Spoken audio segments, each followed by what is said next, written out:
Hello and welcome to the On the Market podcast. I'm one of your hosts, Kathy Fettke, and I am joined today by Henry Washington and James Daynard. I am excited for this episode to be coming out on Christmas because who doesn't love the holidays? At Heat and Dana Real Estate, we are throwing a raging holiday party in 10 days, so I hope everyone is also doing the same. Get out there, enjoy your people, and also we want to wish a happy holidays to all of our listeners. We really thank you guys for tuning in and supporting the On the Market podcast. And we promise to make 2024 even better. Man, I might have to be a party crasher for research purposes only, because I am also trying to plan a holiday party. And who else better to learn from about throwing a raging party than James Daynard? So, if you see me kind of hanging out in the back by the punch bowl trying to look incognito, don't call me out, James. What you want to do is get your name on top salesperson because they win a Rolex at our company every year. Oh my gosh, of course they do. Well, today we have a very special show. We have an article from U.S. News and World Report. Now, they released a report about the 150 best places to live in the United States for 2023 and 2024. And so we thought we would take a look at the top 4 and determine if we think these are good markets to actually invest in. But before we get into all that, I did want to take a moment and just be a little sentimental here. I just want to say thank you to our audience. Like, On the Market has just developed this really great audience of people and investors, and the support that we get, when I'm out and about and I see people about this show is super great. And we wouldn't have such a great show if it wasn't for you guys. And so thank you so much to our listeners for continuing to support us, continuing to listen to the show. We couldn't do the show without you, and you're the reason why we do this podcast twice a week. Oh my gosh, I agree so much. Everywhere I go, I get stopped with people saying, not everywhere I go, but when it's a real estate event, like I just went to yesterday in Scottsdale, people come up and say how much they love the show, and we just really appreciate that. And I want to take a moment before we start to read a review that I thought was really fun.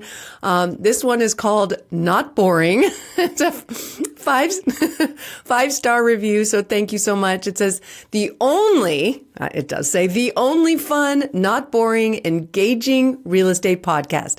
These guys, it should say also gals, are not squares. So good to know. It's actually entertaining and so educational. They are correct. I am not a square. I'm more round. I'm more like an oval, I would say, is a better term to describe me. But no, that's a super cool review. I'd also like to share one. So this review is called On the Market is Where It's At.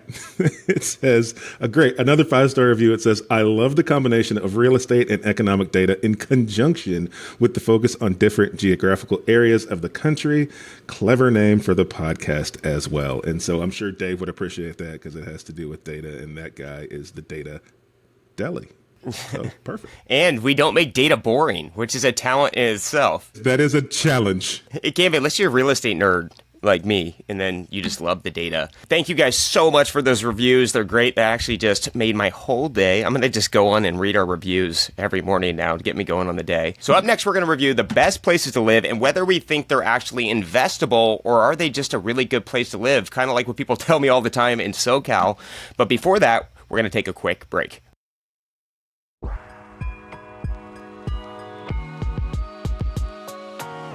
Welcome back. As we said, we're going to be reviewing the best places to live according to the U.S. News and World Report and discussing if we believe that it's a good market to invest in, because a great place to live may not necessarily be the best place to invest. So coming in at number 4, we have Boulder, Colorado. James, can you tell us a little bit about this market? Well, first and foremost, I could live in Boulder, Colorado, because it gets 300 days of sunshine a year, and I am a sun. It does? Yeah, Kathy. So it gets the sunshine that we get in SoCal, and we could be paying way less taxes and have a little bit more affordable place to live. And so Boulder all around is just ranked all over the board as one of the top metro places to live. You get sunshine, you get quality of life, you get outdoor spaces, you get fresh air, and overall, people just really, really want to live there. But for me, it's still a very expensive market, and quality of living versus whether I'm going to invest there is going to be, so I'm always going to pick the market that can make the highest return. And sometimes picking the place that you can live in doesn't mean that that's where you should invest. I actually personally split my time in SoCal and don't really invest much there because it's expensive, and I invest all in Seattle. And I moved out of there for a reason. So they don't sometimes go hand in hand. But the key metrics of Boulder, it does have some very good metrics that are going to make it attractive for the certain type of investor. So I think it really comes down to what are you trying to accomplish? But the metro population is 328,000, so very large. It's ranked it's inside one of the 150 most populated metro cities nationwide. Median age is 37 years old. A lot of, Gen Z, millennials have moved out there because they want that quality of living.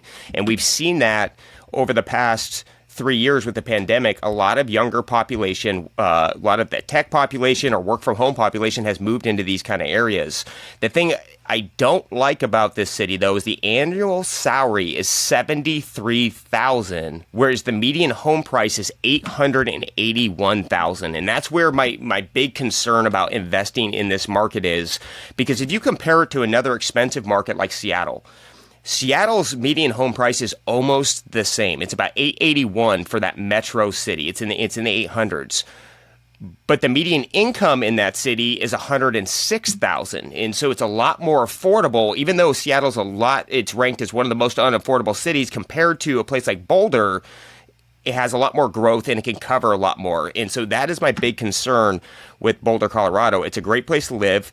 You have lots of different growth. You have a huge college campus there, which is really good for the investor targeting student housing. And I really think that is the biggest platform and angle to play in Boulder, Colorado, because other than that, you really can't make things pencil. When I did a little bit of market research in there, I was looking at the average cost of 4 units in the area. The average cost I was seeing was $1.5 to $2 million. And the rent income that was going to be projected was going to be $9,000 to $10,000. So that's just not going to cover really well. So great place to live, but not a great place to grow your bank account.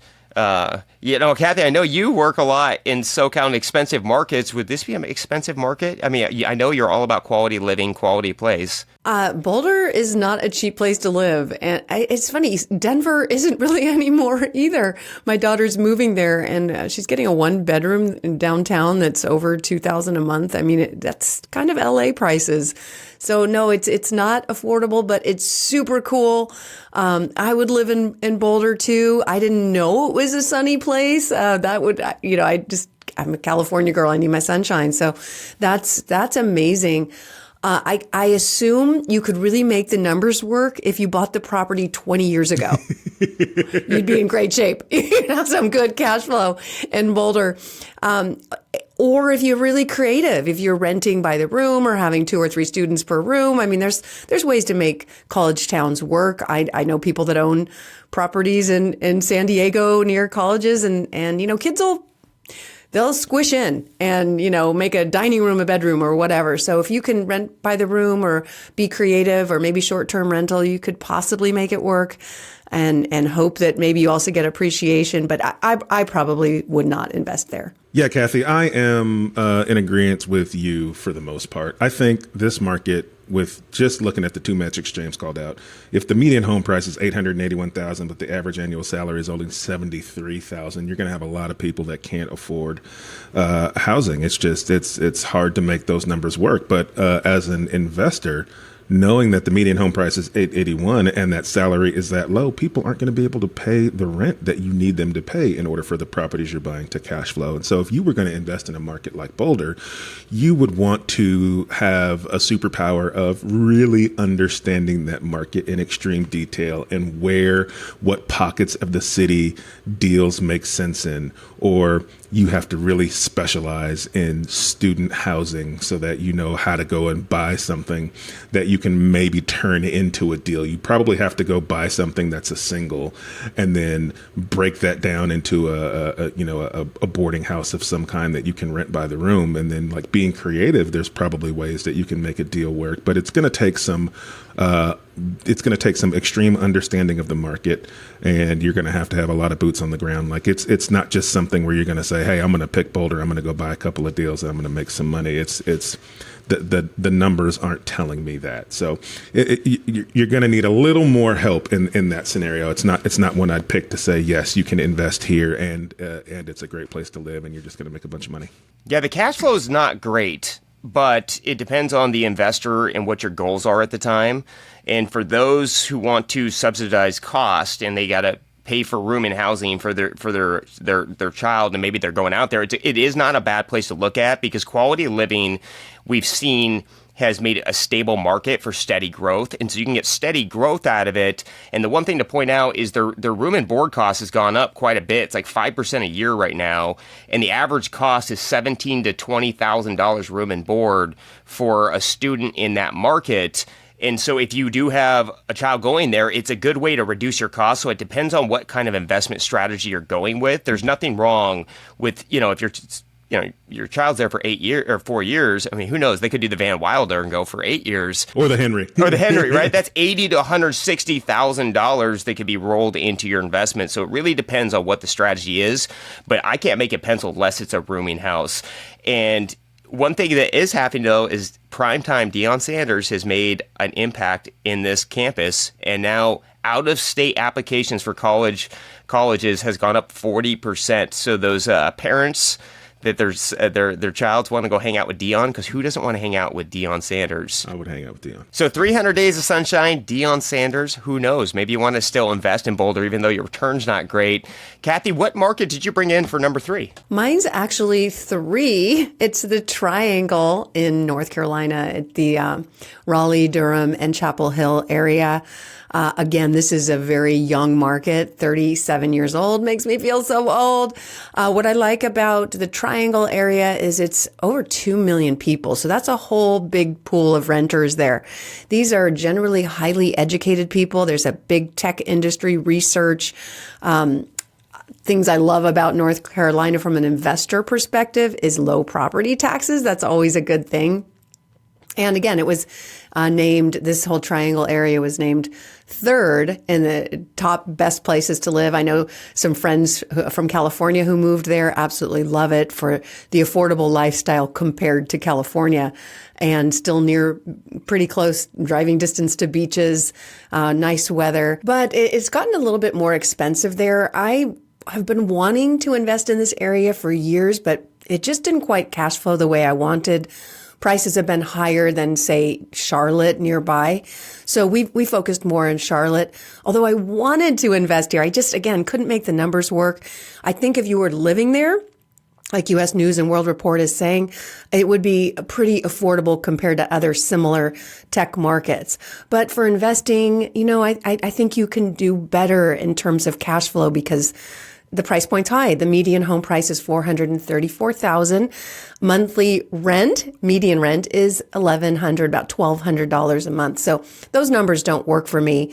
You're really hoping for appreciation in that kind of scenario, which is not something I like to, depend on or rely on, although it certainly has been reliable. There's been a lot of appreciation in the area. So again, great place to live. Might be a good place to be an investor. Maybe if you're flipping, again, it always depends on your strategy. Maybe wholesaling, but for what I do, buy and hold, I think I can do better elsewhere. I love the Carolinas. I spent a lot of time out there as I was doing some market research on possibly moving out that way. It is an amazing place to live. The people are nice. The climate's great. It's got a lot of greenery. Good place to live. Overall, metrics-wise, I actually would invest in this area if you can find the right kind of product and the value add's going to work. And the reason I believe that is because there's still growth, because it's a great place to live. It's getting a lot of migration, a lot of people moving into that area, and the overall cost of living, it's a great place to live, and the cost of living is 4% lower than the national average. And so anytime that someone can live somewhere really special that has a high quality living and it's more affordable than the average, it has some extra runway and growth. And so this would be a market that I do see could continue to get some appreciation in it. And, I think that all matters, with the median home price at 400 and change and the median salary at 62,000. That's a good metrics. People can afford to live there. That means people will still come into the market, and there could be some really good growth. So I would live in the Carolinas, and I would actually invest there. Yeah, I am bullish on this one. I really like this market. There's 4 big reasons why I like this market, and those 4 reasons are Duke, North Carolina State, and Wake Forest. All 4 of those campuses are very close to each other within this area.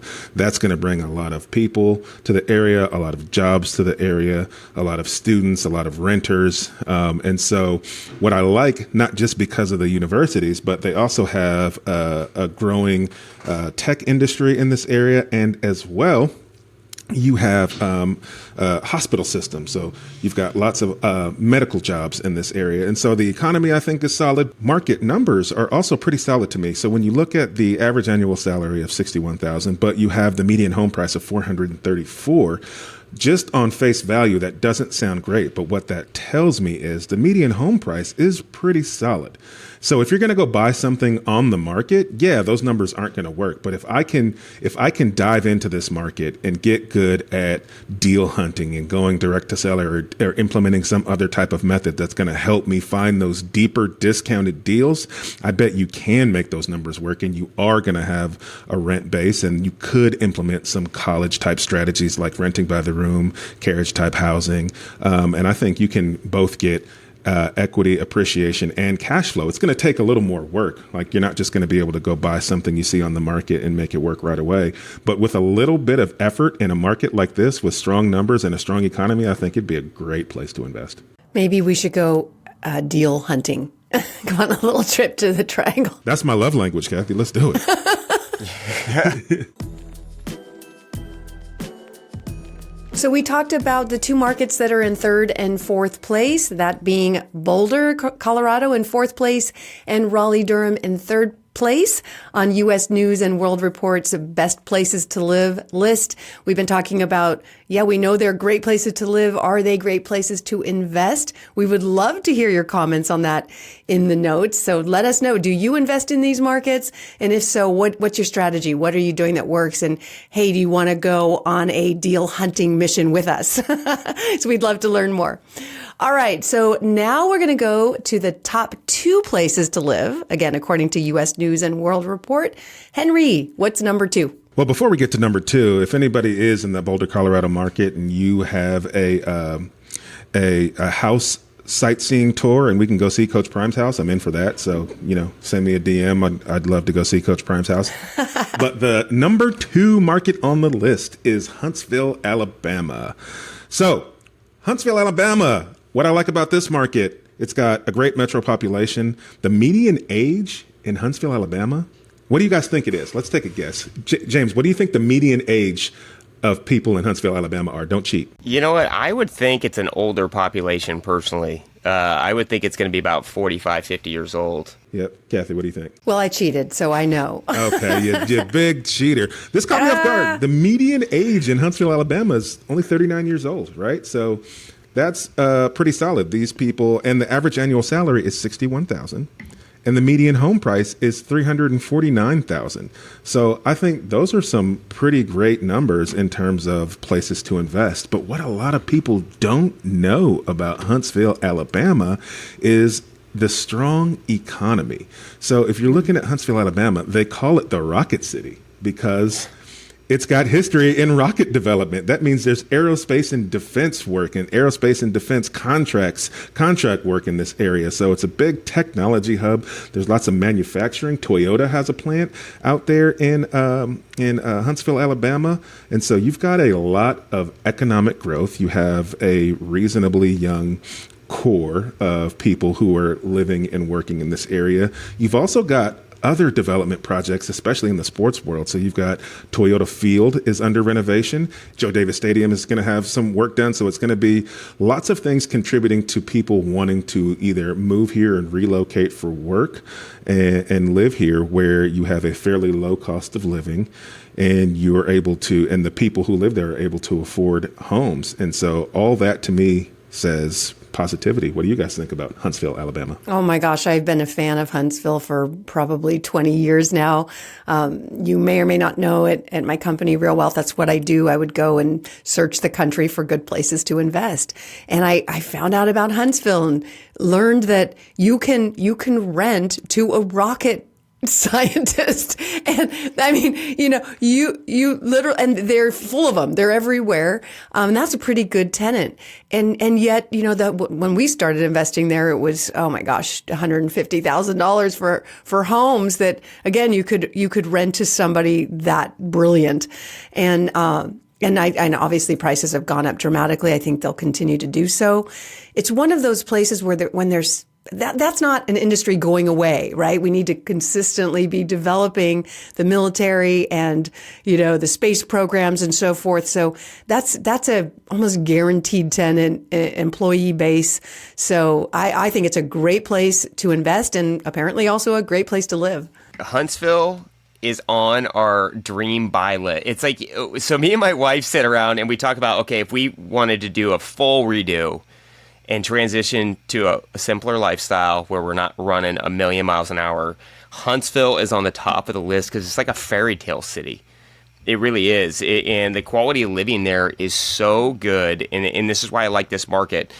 Huntsville was named the second best place to live in the United States by the News and World Report 2023 to 2024. Quality of living's good. And the overall metrics behind it, I mean, those are not bad numbers. Average annual salary at $61,000, but that brings in there's a wide range on that too, because the demographics vary quite a bit in Huntsville. But you have a lot of quality people like in the space industry. They're making good money with an average median home price of $350,000. I feel like that is really good metrics for growth. And with the median monthly rents at $912,000, there's a lot of growth inside those numbers. As salaries increase, the rent should be going up as well. The median home price is affordable that you can trade around in. With the median home price at around $350,000, for a value add investor, I think that's a good target. Like what Henry said is you can get a deal in any market. And so at $350,000 at the median home price, and we're buying these at $270,000, $280,000, where you're getting that instant value add, it's going to actually break even with some growth on there. And that growth is where you can trade that equity out. And so I like this market. It's a great place to live. Me and my wife have it on our list if we ever just want to do a full restart. It's got growth and people want to live there. And actually, I was shocked on that population number, 39. That means there's a lot of young working force working remote that are going to have careers that are growing. This is going to become a more expensive market. I couldn't agree with you guys more. Huntsville's got great market dynamics. You can definitely find yourself a deal. If you live there, you got an advantage, man. I'd definitely be taking a look. You don't want to miss out on an opportunity there. But now we get to move to the number one market on the list. So, James, tell us what the number one market is, you big cheesehead. I brought this market up about 6 months ago. It's Green Bay, Wisconsin. And it has a very high quality of living, and it's really because it's affordable.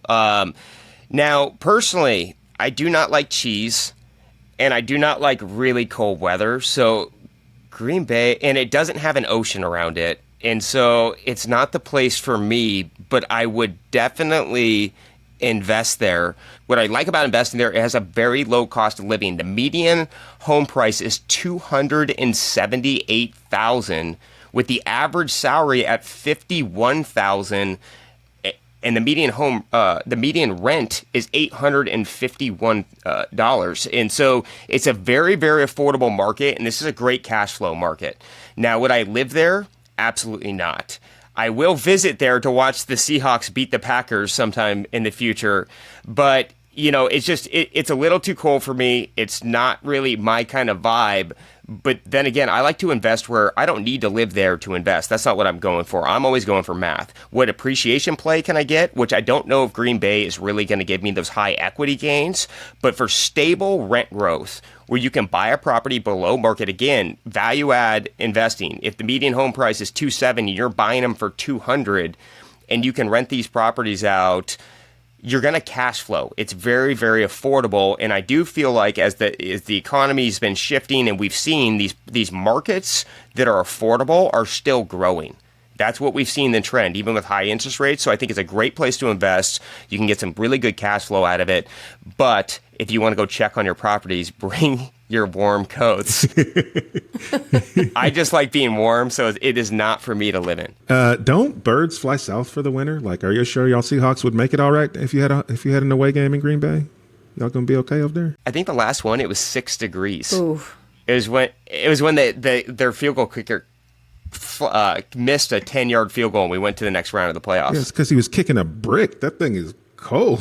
Oh, I will point out, I opted to not go to Green Bay for that game, but I went to North Carolina for that game because it's a way better place to hang out, in my opinion. Yeah, I agree with you. I think the dynamics in terms of cash flow are there. I am not a big fan of cold weather either, and so I probably would not invest in this market just because of that alone. But don't let my hatred for cold weather stop you guys from going out there and making money. I think great dynamics. Population's good. The only other concern I would have is the economy going to be there long term to support continued growth long term, and if that's there, I think you've got great market dynamics in a place like Green Bay, and you've got I was really surprised to see again the median age is only 38 years old. I would have thought it was an older market there as well, but goes to show what I know about cold weather places. Well, I can say this is a place I want to visit because I do love cheese. I've been dying to go to Wisconsin for the cheese. James, I think you would like it in the summer. I just, from everything I've read, it sounds like a really fun college town, and then at the sporting events, just go in the summer. They have water there. It's probably freezing. You won't swim in it, but you're not going to swim in California water either, I'm guessing. Anyway, yeah, I would invest there too. Maybe a short-term rental because of all the visitors that come for, again, parents to come visit their kids in school or for the sporting events. Short-term rental could work possibly, but boy, I'd need to understand the market a little bit better in the rental market. But it sounds like low rent for buy and hold. I don't know if this is correct, but median monthly rent at $851.